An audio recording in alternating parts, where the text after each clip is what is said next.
أعوذ بالله من الشيطان الرجيم. سورة الملك مكية، وهي 30 آية، وفيها ركوعان. بسم الله الرحمن الرحيم.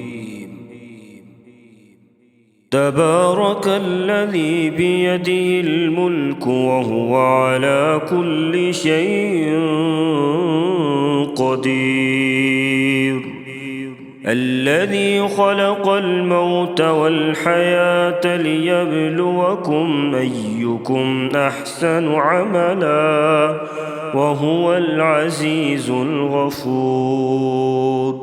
الذي خلق 7 سماوات طباقا، ما ترى في خلق الرحمن من تفاوت، فارجع البصر هل ترى من فطور، ثم ارجع البصر كرتين ينقلب إليك البصر خاسئا وهو حسير. ولقد زينا السماء الدنيا بمصابيح وجعلناها رجوما للشياطين وأعتدنا لهم عذاب السعير.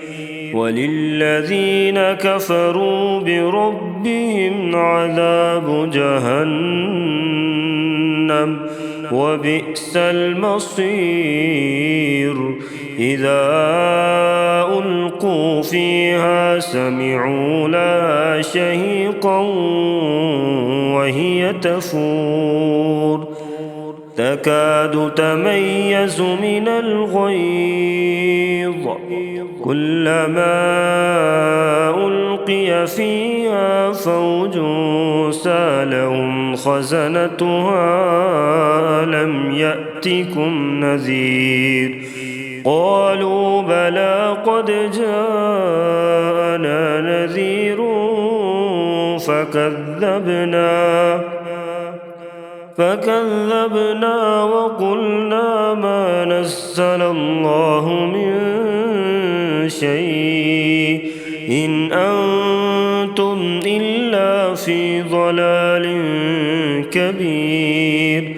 وقالوا لو كنا نسمع أو نعقل ما كنا في أصحاب السعير. فاعترفوا بذنبهم فسحقا لأصحاب السعير. إن الذين يخشون ربهم بالغيب لهم مغفرة وأجر كبير. وأسروا قولكم أو اجهروا به إنه عليم بذات الصدور. ألا يعلم من خلق وهو اللطيف الخبير.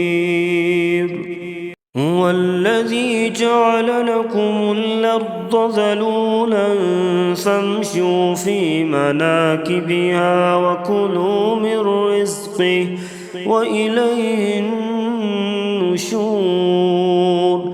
أأمنتم من في السماء أن يخسف بكم الأرض فإذا هي تمور، أم أمنتم من في السماء أن يرسل عليكم حاصبا فستعلمون كيف نذير. ولقد كذب الذين من قبلهم فكيف كان نكير. أولم يروا إلى الطير فوقهم صافات ويقبضن ما يمسكن إلا الرحمن إنه بكل شيء بصير أمن هذا الذي هو جند لكم ينصركم من دون الرحمن إن الكافرون إلا في غرور أمن هذا الذي يرزقكم إن أمسك رزقه بل لجوا في عتو ونفور أفمن يمشي مكبا على وجهه أهدى أمن يمشي سويا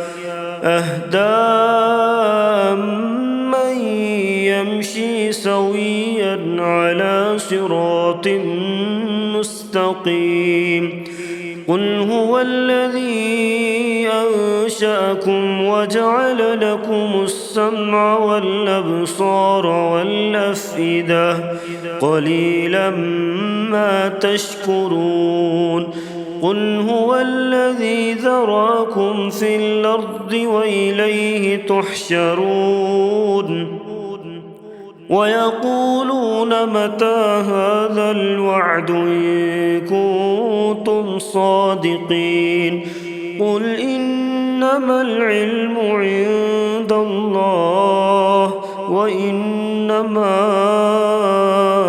أنا نذير مبين فلما رأوه زلفة سيئت وجوه الذين كفروا وقيل هذا الذي كنتم به تدعون قل أرأيتم إن أهلكني الله ومن معي أو رحمنا فمن يجير الكافرين من عذاب أليم قل هو الرحمن آمنا به وعليه توكلنا فستعلمون من هو في ضلال مبين قل أرأيتم إن أصبح ماؤكم